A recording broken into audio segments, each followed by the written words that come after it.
রমজান মাসে টেকনিক খাটিয়ে কাজ করলে কিন্তু অনেক সহজ হয়ে যায় সবকিছু করতে।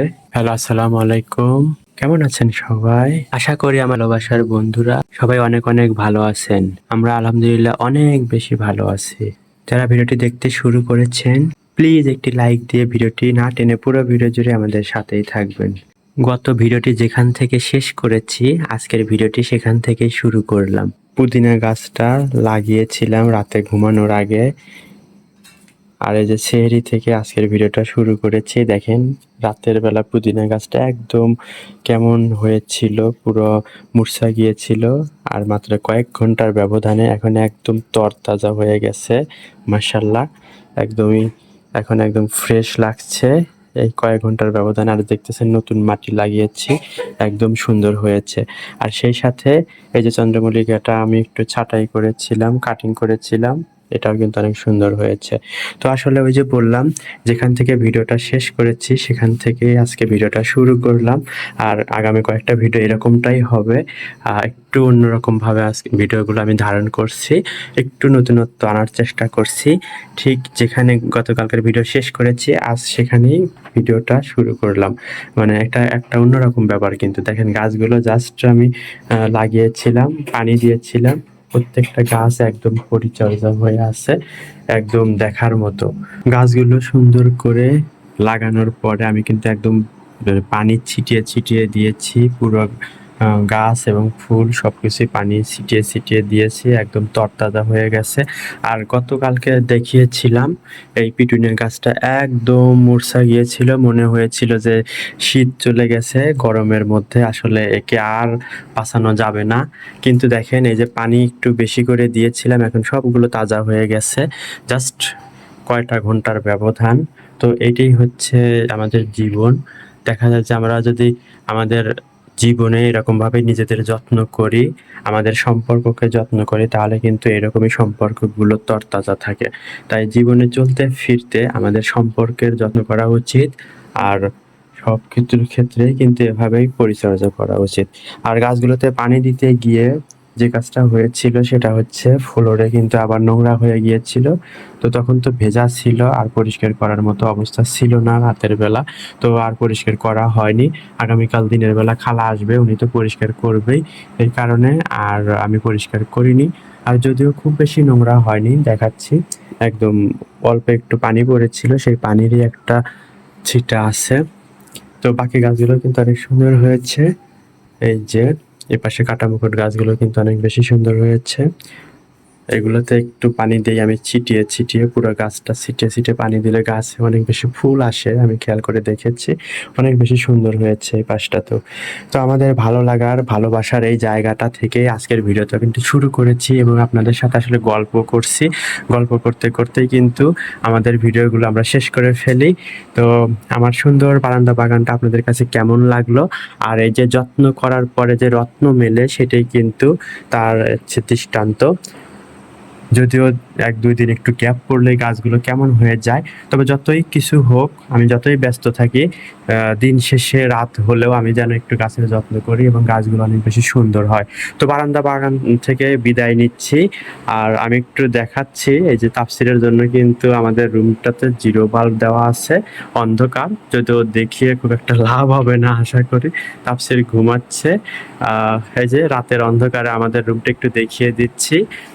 দেখেন দেখতে কিন্তু সুন্দর লাগছে, যদিও খুব বেশি গোছানো নাই, এলোমেলো হয়েই আছে। তো আহ, একটু শেয়ার করলাম। আরেকটা জিনিস শেয়ার করি, যারা বাসায় কলা খান, কলাটা কিন্তু এরকম ভাবে ঝুলিয়ে রাখতে পারে, আর আমরা রুমেই রাখি, কারণ রুমে সারাক্ষণ ফ্যান দেওয়া থাকে। এতে কিন্তু কলাটা ভালো থাকে, ফ্রেশ থাকে। দেখেন 2 দিন আগে কেনা, অথচ এখন পর্যন্ত কালো হয়নি, ভালো আছে। আর চোখের কাছে থাকলে তাফসীরকে খাওয়ানো সহজ হয়, আর আমাদের তো ইফতার করে খাওয়া হয়। তো এভাবেই কিন্তু একটু গুছিয়ে চললে জীবনটা অনেক বেশি সুন্দর হয়। আর বিশেষ করে রমজান মাসে একটু গুছিয়ে চললে আমাদের কিন্তু একটু আরাম-আয়েশও হয়। আর তানু তো অনেকক্ষণ আগে ঘুম থেকে উঠেছে, যাই আমিও সেহরি করব। তো ততক্ষণ পর্যন্ত আপনারাও সেহরিটা সেরে নিন, দেখা হচ্ছে একটু পরেই। টাটা। আলহামদুলিল্লাহ ফজরের আজান দিয়ে দিয়েছে, আমরা সেহরি মাশাআল্লাহ কমপ্লিট করেছি। আর এই যে এখন আমি চাল ধুয়ে দিচ্ছি। নিশ্চয়ই আপনারা ফজরের আজান শুনতে পাচ্ছেন। ফজরের আজান হচ্ছে আর চাল ধুয়ে দিচ্ছি। অনেকের মনেই হয়তো কিউরিওসিটি জাগছে যে কিসের চাল ধোয়া। আসলে এটা ধুচ্ছে হচ্ছে তাফসিরের জন্য। সকালবেলা দেখা যায় রোজার দিনে আমাদের উঠতে উঠতে একটু দেরি হয়, আর আমি তো উঠেই তো চলে যাই অফিসে। আর তানু উঠেই দেখা যায় ভাত উঠিয়ে দিবে, রাইস কুকারে ভাত হতে হতে খাওয়াতে খাওয়াতে প্রায় 1 ঘন্টা হয়ে যায়। আমি 9:30টায় অফিসে যাই, তার ওই রকম টাইমে তানু ওঠে। তো দেখা যায় ভাত হতে হতে তাফসিরে খেতে খেতে 10টা 10:30টা পার হয়ে যায়। তো যেটা করি আমি এখন হচ্ছে রাইস কুকারে ভাত উঠিয়ে দেই ঠিকই, কিন্তু আমি সুইচ অন করি না। চাল সুন্দর করে ধুয়ে রেখে আমি রাইস কুকারে রেখে দেই, আর ঘুম থেকে উঠে শুধু সুইচ দেই। আর এখন কেন ধুয়ে রাখতেছে সেটা বলি। আসলে সেহরিতে আমরা খাওয়া দাওয়ার পরে আসলে এত বেশি পানি খাই, সকালে যখন ঘুম থেকে উঠি তখন দেখা যায় যে এত বেশি চাপ থাকে, মানে খুব জোরে হিসেবে চাপ থাকে।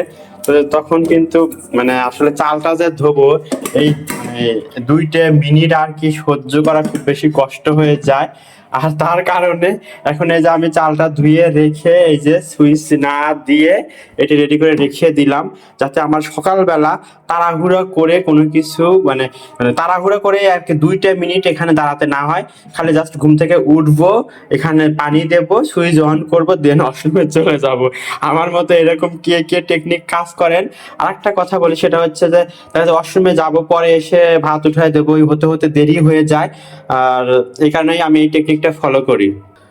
আর এই যে সেই সাথে তাপসিরের জন্য একটা ডিমও আমি এই পাতিলে রেখে দিচ্ছি। শুধু এই পাতিলে পানি দেব, ইন্ডাকশন চুলায় দিয়ে আমি ওয়াশরুমে চলে যাব। আর যেহেতু রমজান মাস, সকালে তো খাওয়ার কোনো ঝামেলা থাকে না, এই কারণে আমি কিন্তু আর কি একটু দেরি করে ঘুম থেকে উঠি। এমনি ঘুম কম হয়, জাস্ট ঘুম থেকে উঠি, ওয়াশরুমে যাই, দেন অফিসে চলে যাই। মানে একদমই কম সময় লাগে, আমার সমস্যা হয় না, আমি ম্যানেজ করে চলতে পারি। তো এইভাবে আর আমি টেকনিক খাটিয়ে আর কি তাফসিরের জন্য রান্নাটা করে ফেলি। দেখা যায় আমি যাওয়ার সময় তানু উঠেই তাফসিরকে একটা ডিম খাওয়ায়, আর ডিম খাওয়ানো শেষ হতে হতে একটু পরে সে ভাতও খাওয়ায় ফেলে। তো এইভাবে তাফসিরকে আমরা একটু তাড়াতাড়ি খাওয়ানোর চেষ্টা করি। অনেক সময় দেখা গেল যে আমি যদি রাইস কুকারে ভাত না উঠিয়ে দেই, তানু হয়তো 9টায় 9:30টায় দেখা গেল ভাত উঠিয়ে দিছে, তাফসিরে খেতে খেতে অনেক বেশি দেরি হয়ে যেতে পারে। তো এই কারণে আমি কিন্তু এই টেকনিকটা ফলো করে রাখছি। আর এই যে আমি রান্নার রুমটাও যথাযথভাবে একটু পরিষ্কার করে রাখার চেষ্টা করছি। যদিও মানে রান্নার রুমে আমাদের খুব একটা ময়লা হয় না, রাতের বেলা ঘুমানোর আগে কিন্তু আমরা আবার সুন্দর করে সবকিছু গুছিয়ে রাখি। আর এই যে এখন আমি আবার একটু গুছিয়ে রাখলাম। এভাবেই কিন্তু আমরা রেগুলারলি পরিষ্কার পরিচ্ছন্ন থাকার চেষ্টা করি। জীবনটা আসলেই কিন্তু গোছানো এবং সিস্টেমেটিক থাকলেই আমাদের অনেক বেশি সহজ হয়ে যায় সবকিছু করতে। তো এরকম ভাবে আমরা আমাদের কাজগুলো গুছিয়ে রাখি এবং সবকিছু কিন্তু সহজ হয়ে গেছে, এবং আমার কাছে এটা একদম ইউজ টু হয়ে গেছে। লাইফস্টাইল ব্লগারদের দেখা যায় যে রান্নার রুমে গল্প করতে করতে আমরা ভিডিও করে ফেলি, ভিডিও শেষ করে ফেলি। আর আমার ক্ষেত্রে একটা জিনিস হয়, গার্ডেনিং এর কাজ করতে করতে ভিডিও করি এবং গল্প করি। এখন আমি রান্নার ঘরেও এসে যদি কাজ করি, দেখা যায় আপনার সাথে গল্প করি। তো যাই হোক, যারা এখন পর্যন্ত ভিডিওটি দেখছেন কিন্তু লাইক দিতে ভুলে গেছেন, প্লিজ লাইক দিয়ে দেবেন। চ্যানেলে নতুন হয়ে থাকলে চ্যানেলটা সাবস্ক্রাইব করে বন্ধু আমাদের পাশেই থাকবেন। আমরা এভাবেই একদম পুরো মানে কিচেনটা সুন্দর করে পরিষ্কার করে রাখি এবং গুছিয়ে রাখি, কোনো বাসন কোসনও জমা রাখিনি। যাই হোক, সবাই ভালো থাকবেন, সুস্থ থাকবেন। আল্লাহ হাফেজ, আসসালামু আলাইকুম।